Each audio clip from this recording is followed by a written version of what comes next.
Vodka مل جائے گی؟ فائٹر نے پوچھا۔ ووڈکا؟ نو سر، ووڈکا ہمارے پاس نہیں ہے، اس پر ویٹر نے جواب دیا۔ تو ٹھیک ہے، بلیک ہارس لے آؤ، فائٹر نے برا سا منہ بناتے ہوئے کہا، اور ویٹر تیزی سے واپس مڑ گیا۔ تم تو کہتے تھے کہ یہاں ہر چیز مل جاتی ہے، فائٹر نے ڈاکٹر سے مخاطب ہو کر قدرے ناگوار سے لہجے میں کہا۔ سر، ووڈکا یہاں کوئی نہیں پیتا کیونکہ یہ گرم ملک ہے، اس لیے یہاں نہیں رکھی جاتی، ڈاکٹر نے مؤدبانہ لہجے میں کہا۔ اسی لمحے ویٹر نے بلیک ہارس کی بوتل اور 2 جام لا کر میز پر رکھ دی اور ڈاکٹر نے بوتل کھول کر جام بھرنا شروع کر دیے۔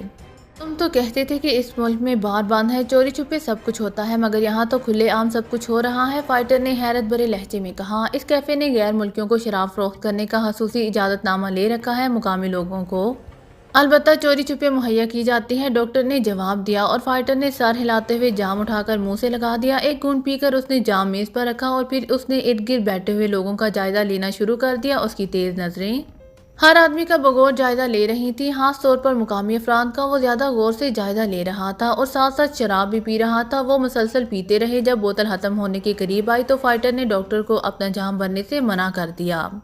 بس کافی ہے، فائٹر نے کہا، اور ڈاکٹر نے اپنا جام نہ بھرا بلکہ ویٹر کو بلا کر اس نے بل ادا کیا، اور پھر وہ دونوں اٹھ کھڑے ہوئے اور پھر تیز تیز قدم اٹھاتے کیفے سے باہر آ گئے۔ اب کیا حکم ہے سر؟ ڈاکٹر نے پوچھا۔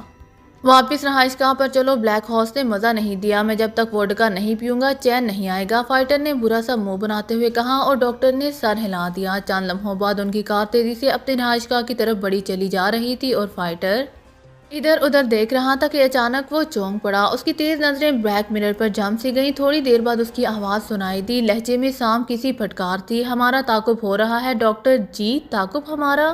ڈاکٹر نے بری طرح سے چونکتے ہوئے کہا۔ ہاں، نیلے رنگ کی کار کو میں کافی دیر سے اپنے پیچھے دیکھ رہا ہوں، گو یہ لوگ بے حد محتاط ہیں لیکن میری نظروں سے نہیں بچ سکتے، فائٹر نے غراتے ہوئے کہا۔ پھر سر کیا حکم ہے؟ انہیں جھٹک دیا جائے؟ ڈاکٹر نے کہا۔ نہیں، کسی ویران سڑک پر چلو، میں دیکھنا چاہتا ہوں کہ یہ کون لوگ ہیں اور کیوں ہمارا تعاقب کر رہے ہیں، میں تو آج پہلی بار یہاں آیا ہوں، کیا تم ان کی نظروں میں مشکوک ہو؟ فائٹر نے کہا۔ نہیں سر، میں تو ویسے بھی بالکل الگ تھلگ رہتا ہوں، میرا کام صرف معلومات مہیا کرنا ہے اور بس میرے مشکوک ہونے کا سوال ہی پیدا نہیں ہوتا، ڈاکٹر نے ہونٹ چباتے ہوئے جواب دیا۔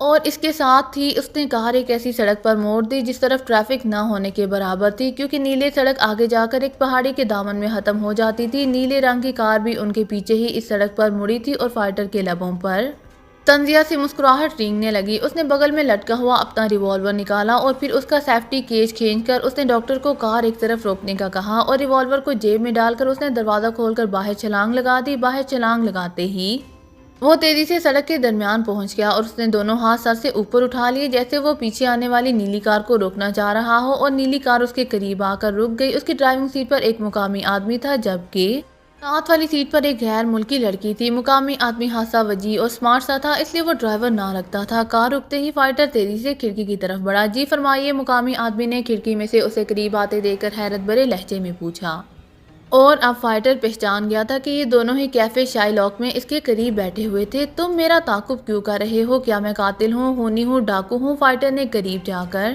مقامی آدمی کو گریبان سے پکڑ کر غصے بھرے لہجے میں کہا، مگر دوسرے لمحے وہ لڑکھڑا کر پیچھے ہٹا کیونکہ مقامی آدمی نے بڑی مہارت سے اسے اس طرح پیچھے دھکیل دیا تھا کہ وہ خود بھی نہیں سمجھ سکا تھا کہ اس نے ایسا کس طرح کیا ہے۔ دوسرے لمحے وہ مقامی کار کا دروازہ کھول کر باہر کو نکلنے لگا ہی تھا کہ فائٹر نے بڑی پھرتی سے ریوالور نکال لیا، مگر اسی لمحے دھماکہ ہوا اور اس کے ہاتھ سے ریوالور نکل کر دور جا گرا، مگر اس کے ساتھ ہی اس کی پشت سے دھماکہ ہوا اور اس بار اس نے کار کی دوسری طرف سے اس غیر ملکی لڑکی کو ہاتھ جھٹکتے ہوئے دیکھا، اور وہ ایک لمحے میں ساری صورتحال سمجھ گیا تھا کہ لڑکی نے دوسری طرف سے اونچا ہو کر کار کی چھت سے فائر کر کے اس کا ریوالور اڑا دیا تھا، اور اس کے ساتھ ہی ڈاکٹر نے جوابی فائر کر کے اس لڑکی کا ریوالور اڑا دیا تھا۔ مقامی آدمی دروازہ کھول کر نیچے اتر آیا تھا اور فائٹر کے اعصاب تان گئے، مگر دوسرے لمحے وہ چونک پڑا جب اس نے مقامی آدمی کے ہاتھ میں ریوالور دیکھا۔ اگر کوئی حرکت کی تو مقامی آدمی نے غراتے ہوئے کہا، اور پھر اس کا ہاتھ بجلی کسی تیزی سے اٹھا اور اس کے ساتھ ہی اس کے ریوالور سے دھماکہ ہوا اور فائٹر کو اپنے پیچھے چیخ سنائی دی، مگر فائٹر مقامی آدمی کا ہاتھ اونچا ہوتے ہی کسی وحشی سانڈ کی طرح مقامی آدمی سے جا ٹکرایا، اور مقامی آدمی اڑتا ہوا اپنی کار سے جا ٹکرایا اور فائٹر تیزی سے اس پر جپٹا، اور پھر اس نے مقامی آدمی کو سنبھلنے سے پہلے گردن سے پکڑا، اور وہ دوسرے لمحے وہ اس کے سر کے اوپر سے اٹھتا ہوا اس کی اپنی کار کے قریب ایک درخت سے جا ٹکرایا، اور فائٹر اسے گرا کر بجلی کسی تیزی سے پلٹا اور پھر اس کا جسم جیسے فضا میں اڑتا ہے کار کے اوپر سے، اگر دوسری طرف کھڑی غیر لڑکی سے جا ٹکرایا جس کے ہاتھ میں ایک مشین گن تھی جو شاید اس نے فرنٹ سیٹ کے نیچے سے نکال لی تھی۔ غیر ملکی لڑکی چیختی ہوئی پشت کے بال زمین پر گری اور فائٹر نے اس پر چھلانگ لگائی، مگر لڑکی بجلی کسی تیزی سے کروٹ بدلی اور پھر جیسے ہی فائٹر کے ہاتھ زمین سے لگ گئے، لڑکی کا گھٹنا پوری قوت سے اس کے پہلو میں لگا اور فائٹر چیختا ہوا پہلو کے بال گرا اور لڑکی نے اٹھ کر اس پر چھلانگ لگائی، لیکن اسی لمحے فائٹر کی لات نیم دائرے کی صورت میں گھومتی ہوئی پوری قوت سے لڑکی کے سینے پر پڑی اور لڑکی اچھل کر زمین پر گری اور دوسرے لمحے اس کے ہاتھ پیر سیدھے ہوتے چلے گئے۔ سینے پر پڑنے والی خوفناک ضرب نے اس کا سانس روک دیا تھا اور وہ بے حس و حرکت ہو گئی تھی۔ فائٹر اس کے بے حس و حرکت ہوتے ہی اچھل کر کھڑا ہوا، لیکن دوسرے لمحے کوئی جسم بندوق سے نکلی ہوئی گولی کی طرح اس سے آن ٹکرایا اور فائٹر اس زوردار دھکے سے زمین پر گر پڑا اور اس سے ٹکرانے والا جسم لڑکتا ہوا اس کے ساتھ گرا۔ فائٹر نے نیچے گرتے ہی تیزی سے کروٹ بدلی اور اس کے ساتھ ہی اس کا جسم کمان کی طرح مڑا اور وہ الٹی کلابازی کھا کر سیدھا ہوا اور اس کی کلابازی نے اس مقامی آدمی کو چیخ مار کر پیچھے گرنے پر مجبور کر دیا تھا۔ اس کی دونوں ٹانگیں پوری قوت سے اس مقامی کی کھوپڑی پر پڑی تھی۔ فائٹر اچھل کر کھڑا ہوا اور پھر وہ اس مقامی آدمی کی طرف جھپٹا جو اس کی طرف کھا کر پشت کے بال گرا تھا، لیکن مقامی آدمی بھی لڑائی کے فن میں خاصا ماہر تھا کیونکہ نیچے گرتے ہی اس کا جسم نیم دائرے کی صورت میں گھوم گیا اور فائٹر جیسے ہی اس جگہ پہنچا جہاں ایک لمحے پہلے مقامی آدمی کا جسم موجود تھا، مقامی کی دونوں ٹانگیں بجلی کی تیزی سے گھومتی ہوئی واپس آئی اور فائٹر کے پہلو پر اس زوردار طریقے سے پڑی کہ وہ لڑکھڑا کر بھاگتا ہوا نیلی کار سے جا ٹکرایا۔ اس نے دونوں ہاتھ کار سے ٹیک کر اپنے آپ کو ٹکرانے سے بچایا اور پھر تیزی سے مڑا، لیکن اسی لمحے چونک کر سیدھا ہو گیا کیونکہ ڈاکٹر نے اسے اٹھتے ہوئے مقامی کی ٹانگیں پکڑ کر اچانک گھسیٹ لی تھی اور وہ منہ کے بال زمین پر گرا تھا۔ اس مقامی نے پہلے جس جسم کو اس پر پھینکا تھا وہ ڈاکٹر کے ہی تھا، لیکن ڈاکٹر پوری طرح بے ہوش نہ ہوا تھا یا پھر اسے اسی وقت ہوش آیا تھا۔ مقامی آدمی کی ٹانگیں چونکہ اچانک کھینچی گئی تھی اس لیے وہ اپنے آپ کو نہ سنبھال سکا اور اس کا چہرہ پوری قوت سے زمین سے جا ٹکرایا۔ اسی لمحے فائٹر نے دوڑ کر پوری قوت سے اس کے سر پر بوٹ کی ٹو ماری اور مقامی آدمی کا جسم ایک لمحے کے لیے تڑپ کر بے حس و حرکت ہو گیا۔ فائٹر اسے بے حس و حرکت دیکھ کر اس مشین گن کی طرف دوڑا جو اس غیر ملکی کے ہاتھ سے نکل کر دور پڑی ہوئی تھی۔ باس پلیز نکل چلیں، اتنا کافی ہے، ڈاکٹر نے اسے مشین گن کی طرف دوڑتے دیکھ کر چیختے ہوئے کہا، میں ان دونوں کو قتل کر دوں گا۔ فائٹر نے مشین گن پر جپٹتے ہوئے کہا، باس یہاں کی پولیس اور انٹیلیجنس حرکت میں آ جائے گی، غیر ملکی لڑکی کا قتل ہماری جان کے لیے عذاب بن جائے گا، ڈاکٹر نے چیخ کر کہا اور فائٹر نے ہاتھ میں پکڑی ہوئی مشین گن سر ہلاتے ہوئے ایک طرف پھینک دی۔ ڈاکٹر کی بات اس کی عقل میں آ گئی تھی کہ غیر ملکی لڑکی کا قتل واقعی ایک ہنگامہ برپا کر دے گا، حالی مقامی آدمی ہوتا تو کوئی بات نہیں تھی، لیکن یہ کون ہے یہ تو پتہ چلے۔ فائٹر نے لڑکی کی طرف بڑھتے ہوئے کہا اور پھر اس نے تیزی سے اس کے لباس کی تلاشی لینی شروع کر دی، لیکن وہاں سوائے کچھ رقم کی اور کوئی خاص چیز نہیں تھی۔ ڈاکٹر نے اسی دوران مقامی آدمی کی تلاشی لے ڈالی، لیکن اس کی جیب میں بھی سوائے پرس کے جس میں نوٹ موجود تھے اور کوئی چیز نہ نکلی۔ باس، میں نے کار کا نمبر نوٹ کر لیا ہے، اس کے ذریعے ہم آسانی سے اس کے متعلق معلوم کر لیں گے، ڈاکٹر نے کہا۔ او اچھا ٹھیک ہے، میں بھی فی الحال کسی چکر میں الجھنا نہیں چاہتا، آؤ تو تم بھی تو زخمی ہو، فائٹر نے ڈاکٹر سے مخاطب ہو کر کہا جس کا چہرہ بری طرح سوجا ہوا تھا اور سر سے بھی کافی خون بہہ رہا تھا۔ کوئی بات نہیں سر، زندگی بچ گئی ہے، کافی ہے، ڈاکٹر نے جواب دیا اور پھر وہ دونوں تیزی سے دوڑتے ہوئے اپنی کار میں بیٹھے اور دوسرے لمحے ان کی کار تیزی سے مڑ کر واپس شہر کی طرف دوڑتی چلی گئی۔ ڈرائیونگ سیٹ پر اس پر فائٹر تھا، اس نے خود ہی ڈرائیونگ سیٹ سنبھال لی تھی اور ڈاکٹر ساتھ والی سیٹ پر بیٹھ گیا تھا۔ اس نے رومال نکال کر چہرے کو اچھی طرح صاف کرنا شروع کر دیا تھا کہ دیکھنے والوں کی نظریں اس کے زخمی چہرے پر نہ پڑ سکیں۔ دروازہ کھلا اور ڈاکٹر سلطان نے چونک کر سر اٹھایا۔ دروازے سے چیف سیکیورٹی آفیسر عالمگیر اندر داخل ہو رہا تھا، اس کے ہاتھ میں ایک ویڈیو کیسٹ تھی۔ کیا بات ہے عالمگیر، ڈاکٹر سلطان نے چونک کر پوچھا، کیونکہ چیف سیکیورٹی آفیسر کا یوں بغیر اطلاع دیے اچانک اندر آنا کسی خاص بات کی نشاندہی کرتا تھا۔ ڈاکٹر سلطان اس نیوکلیئر لیبارٹری کے انچارج تھے۔ سر، ایک خاص بات ہے جو میں سب سے پہلے آپ کے سامنے لانا چاہتا ہوں، پلیز ذرا پروجیکٹر روم تک چلیے، عالمگیر نے سنجیدہ لہجے میں کہا اور ڈاکٹر سلطان سر ہلاتے ہوئے اٹھے اور ساتھ والی دیوار میں موجود ایک دروازے کو کھول کر ملحقہ کمرے میں آ گئے۔ یہ ان کا ریٹائرنگ روم تھا اور ساتھ ہی وہ یہاں مختلف ذاتی تجربات بھی کرتے رہتے تھے۔ ویسے سرکاری طور پر اسے پروجیکٹر روم کہا جاتا تھا کیونکہ یہاں ایک جدید ترین پروجیکٹر بھی موجود تھا۔ عالمگیر ان کے پیچھے پیچھے اندر آیا اور پھر اس نے مڑ کر دروازہ بند کر کے چٹھنی چڑھا دی اور آگے بڑھ کر اس نے ہاتھ میں پکڑا ہوا ویڈیو کیسٹ پروجیکٹر میں ڈال کر اس کا بٹن آن کر دیا۔ دوسرے لمحے سامنے کی دیوار پر اسکرین سی روشن ہو گئی۔ عالمگیر نے سوئچ بورڈ پر ہاتھ مارا اور کمرے میں جلنے والا اکلوتا بلب بجھ گیا۔ دوسرے لمحے